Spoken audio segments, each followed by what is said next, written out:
had success with that helmet. I think a lot of these guys are just, along for the ride, and they, I don't know how to explain it. It's just like, they're on the team. They say they're Dallas Cowboys, and if that's something that you take pride in, being a Dallas Cowboy, then you really have to work for success. You're not going to be able to go off the coattails of someone else. And you look at guys like Dez Bryant or something, all the talent in the world, and you just feel like their heart's not always in it.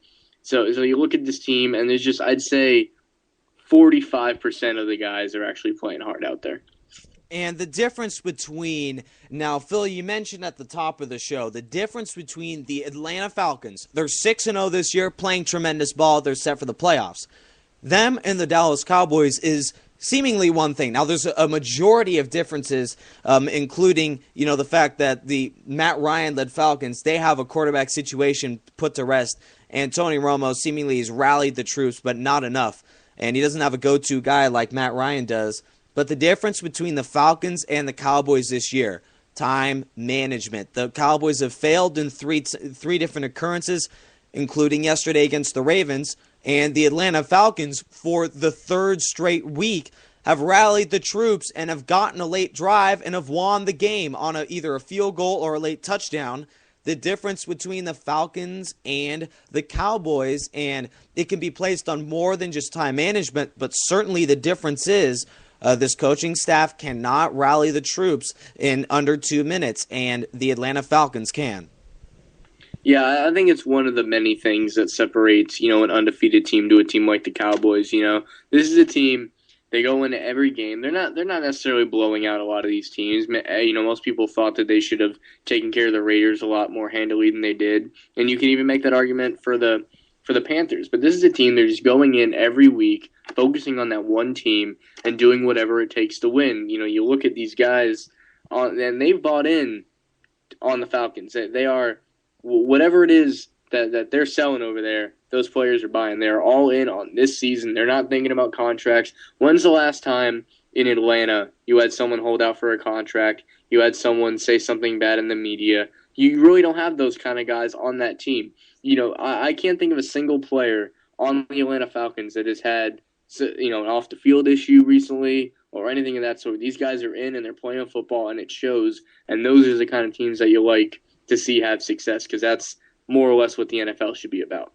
And certainly the Cowboys are having to run for their money. We have Russell Braxton, I believe. This should be Russell Braxton that is on the call. We have a 203 number from Connecticut. Russell Baxter, are you on? And thanks for coming on the NFL Goal Line. We appreciate every call.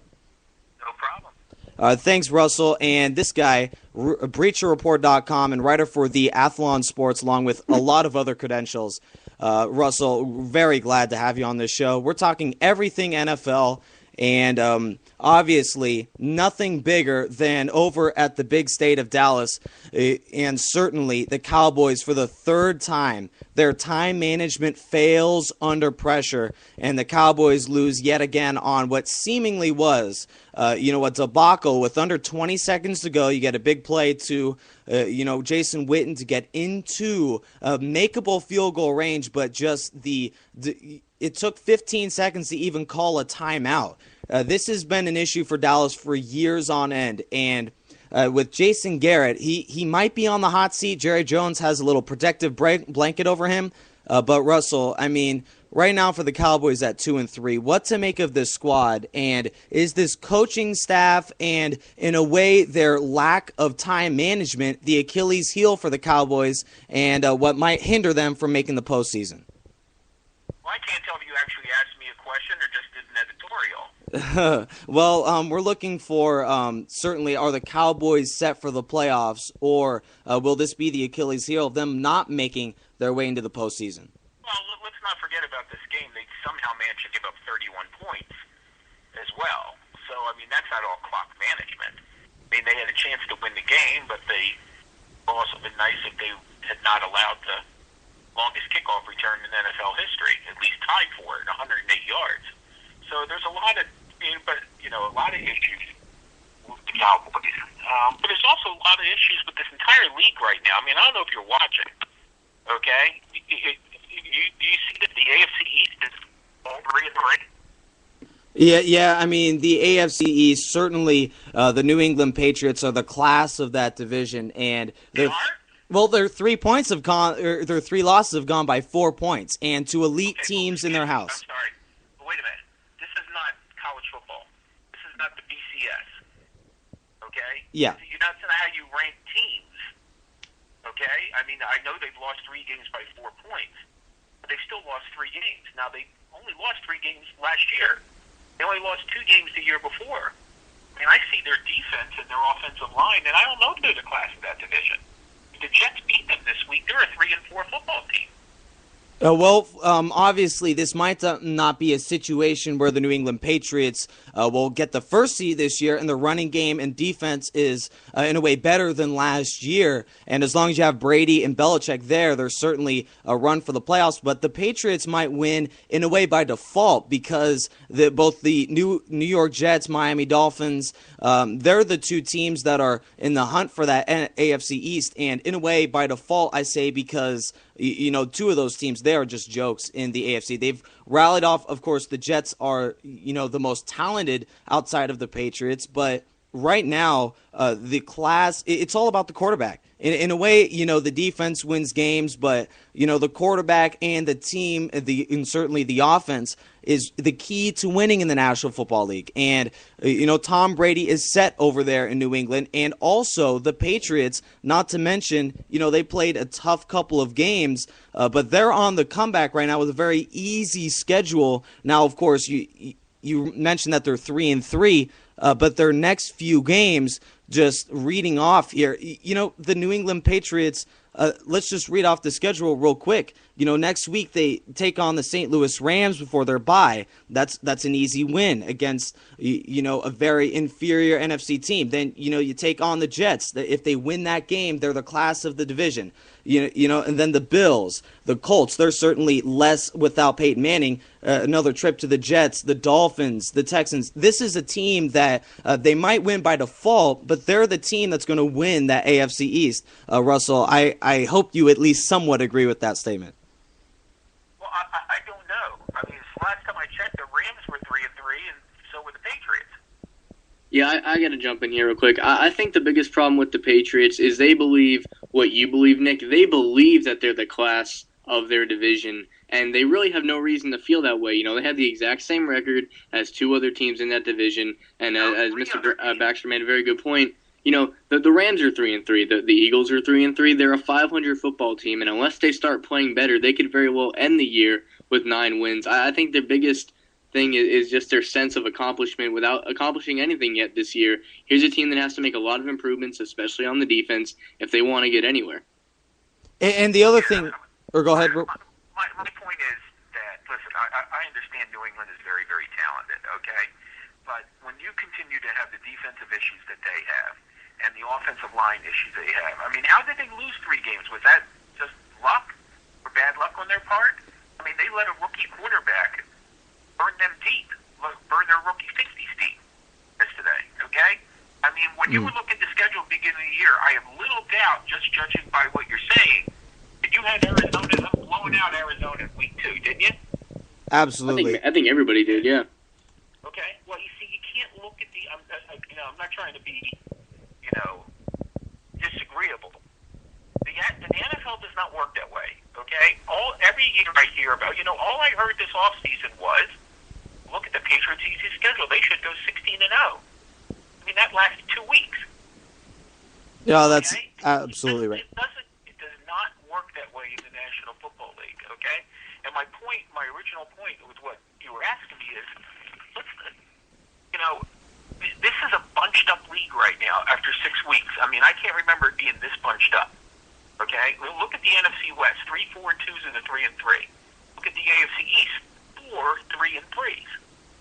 Okay? I mean, you can talk about bashing the other teams as much as you want in that division, but I know the Jets are 2-0 in the division. Okay? So, you got to earn these things. You got to play these things. And let's not forget the 2 teams that won the last 2 Super Bowls.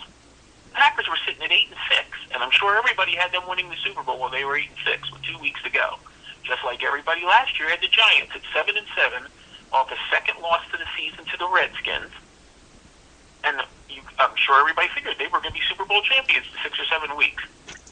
You know, for most of America, Monday is an overreaction Monday, and obviously the New England Patriots, after a loss, they're not exactly the team that can rally. And certainly, you know, for the entire NFL, you mentioned it's not about September, October. It's about November, December, January.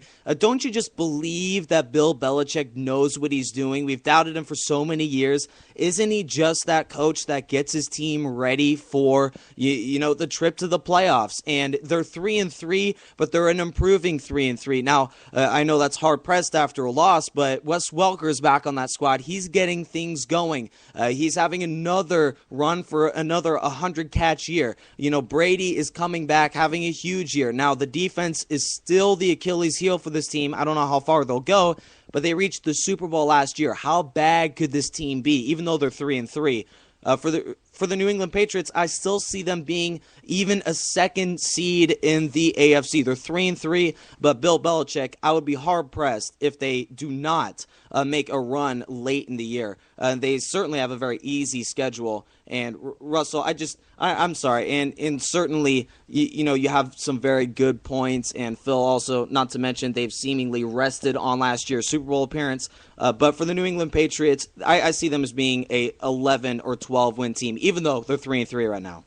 I just got to say real quick to jump in, you know, I think the best point that you've made so far is this is a very bunched up league, and I'm curious about your opinion on this, Mr. Russell, is I kind of like, it's more entertaining when you have these teams, you know, they're even this early in the year fighting for divisional, you know, you in the past couple of years you've had, you know, teams that are 8-9-0 and teams that are, you know, 0-6, 0-7, and it's just such a big gap. I'm curious how you feel. I think it's a little bit more entertaining when the teams are closer and you have more upsets and you don't have teams just blowing other teams out of the water on any given Sunday. It really gets that feeling back that anybody can beat anybody at any given time. Well, I mean, the proof is in the pudding. Yeah, I mean, that's kind of the way the National Football League goes. I mean, I've been watching football for 40 years, and long gone are the days of, you know, teams. I mean, the longest active streak in the playoffs right now is the Baltimore Ravens, 4 years in a row. Okay?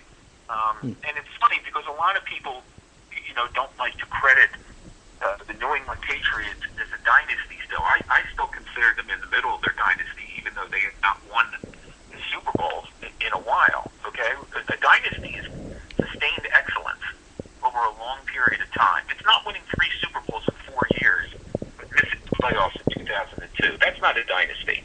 A dynasty is doing what they've done now. It's gone to the Super Bowl 5 times in 11 years and continue to be a contender every year. But we're talking about this year. This year, this is not your typical Patriots team. And if you think that you can just roll out a head coach and a quarterback and win, let me ask you a question. I saw 3 teams last year score 500 points in the regular season. That's never been done. How are they all fair in the playoffs? Well, certainly the New England Patriots. Which teams would those be? I'm just curious. That would be Green Bay, New Orleans, and New England. And 2 of them didn't even make it to the NFC title game. And certainly the offense wins games, but the defense wins championships. That's right. Does not win games. Teams win games. I don't know. I don't understand where you're getting this premise that offense wins games. Okay. Well, all 3 of those teams made the playoffs, though, and. I understand that. Okay. But ultimately, what did they do? Ultimately, the New York Giants held New England to 17 points. And ultimately, Giants have beaten the Patriots 3 straight times with a simple formula. Getting to Tom Brady, knocking him down, limiting his opportunities. I mean, what if the Patriots defense in the last 3 times they played the Giants, including 2 Super Bowls, gave up 1 touchdown with 35 seconds left and lost. Gave up 1 touchdown with 15 seconds in the regular season and lost. And last year gave up a touchdown with less than a minute and lost. There's your lack of defense. You can't stop a team when you have to stop them. You're not going to win a title. Yeah, I've always been a firm believer in almost a Buddy Ryan take on it, that the offense sells tickets and the defense wins championships. And, you know, the Giants are a perfect example, which is why when I think Super Bowl favorites, you got to look at the teams with the good defenses, the San Franciscos, and even the New Yorks